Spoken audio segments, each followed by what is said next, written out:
그 우리 이명선 기자, 공연성, 즉 음란 행위에 대한 공연성 부분에 대해서 상당히 검찰이 지금 고심을 하고 있죠. 네, 그렇습니다. 어떻습니까?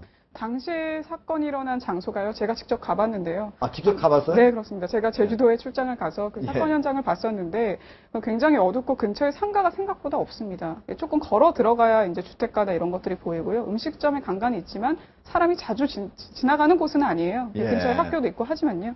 그래서 이제 밤 11시, 뭐 12시쯤에 그 큰 대로변을 왔다 갔다 하면서 5차례 걸쳐서 음란행위를 했지만 사실상 사람이 없다면 이걸 과연 공연 음란죄라고 볼 수 있느냐 이런 생각이 좀 드는데요.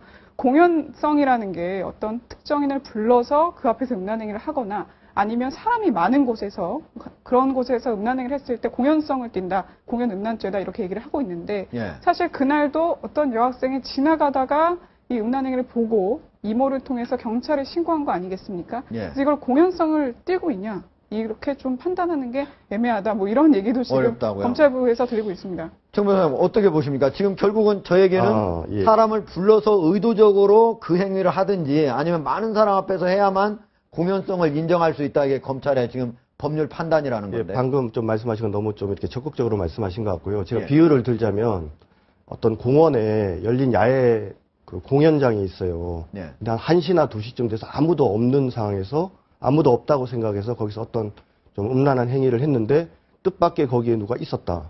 그런 경우에 과연 공연성이 있느냐라고 얘기를 하면 그건 공연성이 없죠. 아, 그럴 때는 없다? 그렇기 때문에 지금 일단 그 언론 보도에 따르면 4, 5차례 정도가 있었다고 하는데 그 각각의 장소가 같았는지 달랐는지도 좀 따져봐야 될 것 같은데 제가 이런 확인한 바에 의하면 뭐 전부가 아니겠지만 그중에 일부는 편도 6차로의 큰 도로상에 있는 도로가 있는 그 길가에서 어떤 그런 좀 좋지 않은 행동이 있었던 걸로 알고 있습니다. 그래서 그런 점을 고려하면 혹시라도 지금 말씀하시는 공연성과 관계된 고의가 일부 인정 안 되는 부분이 혹시 있을지 모르겠지만 전체가 다 혐의가 없다라고 되지는 않을 것 같아요.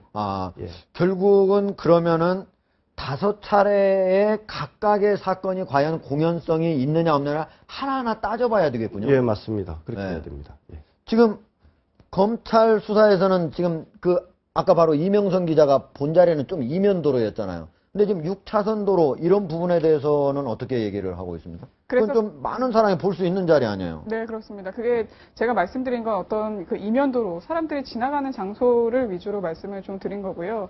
차로 지금 보시다시피 지금 화면에 나오는 거 보면 상당히 넓은 도로예요. 많은 사람들이 돌아다닐 수 있는. 그때 그래서 기자회견을 했을 당시 백브리핑에서도요. 경찰에게 그러면 차를 타면서 볼 수 있는 거 아니냐. 그리고 뭐 지나간 사람이 어떻게 하나도 없냐. 뭐 이런 얘기도 사실 했었습니다.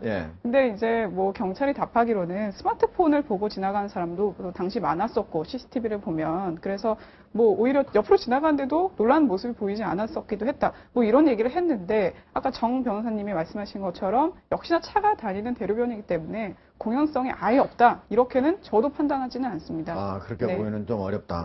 근데 이제 검찰이 보면은 이렇게 이제 상당히 시간을 질질 끌다가 국민들의 어떤 시선 이게 좀 시급고 관심이 줄어들면 되게 없었던 일처럼 이렇게 하는 경우가 많잖아요.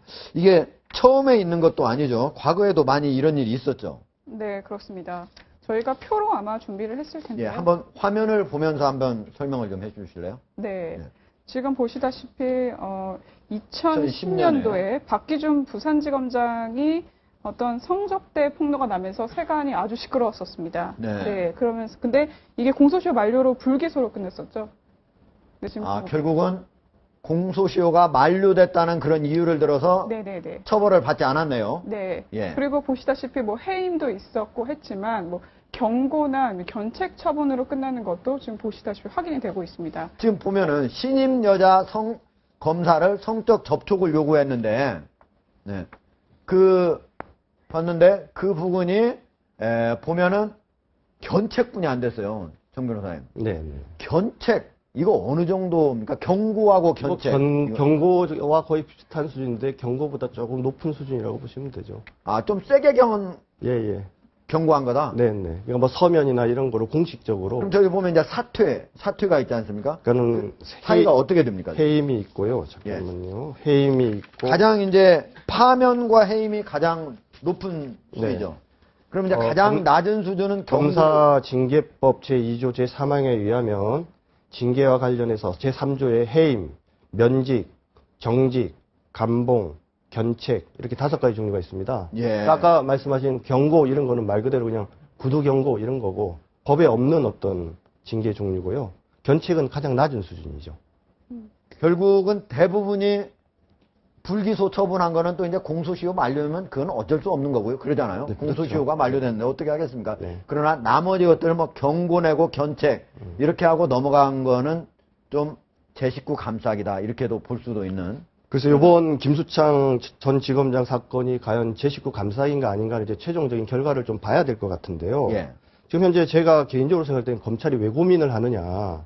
이 사건이 일반 공연 음란 사건이었으면 벌써 사건 처리했을 거예요, 벌금으로. 그 일반인 같으면 이거 예. 바로바로 부르죠. 예. 아니요, 부를 필요도 없죠. 조사 다 돼 있으니까 그냥 벌금 정해서 서면으로 구약식 처분해서. 아, 검찰에서 그렇죠. 따로 조사할 필요도 없다. 경찰에서 그 조서만 가지고도 그냥 벌금 얼마 해서 넘기면 된다. 바로 서류로 재판을 받게 하는 게 이제 약식 재판인데 바로 그렇게 넘겼을 거예요. 아, 그때는 그러면 경찰 조서만 가지고도 가능합니까? 그럼요, 가능하죠. 아, 그렇습니까? 근데 이제 이 사건의 경우에는 워낙 검사장, 전직 검사장이라는 어떤 신분도 있고, 워낙 또 사회에 많은 반향을 일으킨 사건이기 때문에 신중하게 하려고 하다 보니까 당연히 구약식 처분을 해야 되는 사건인데 이거를 혹시라도 재판에, 정식 재판에 회부해야 될지 말지에 대한 고민을 하기 때문에 그런 것 같아요. 그리고 아까 기자분께서 말씀하신 것처럼 치료를 받고 있고 서울에 있고 하기 때문에 또 당장 좀 조사를 신속하게 하기 어려운 측면도 있고 그래서 좀 늦어지는 건데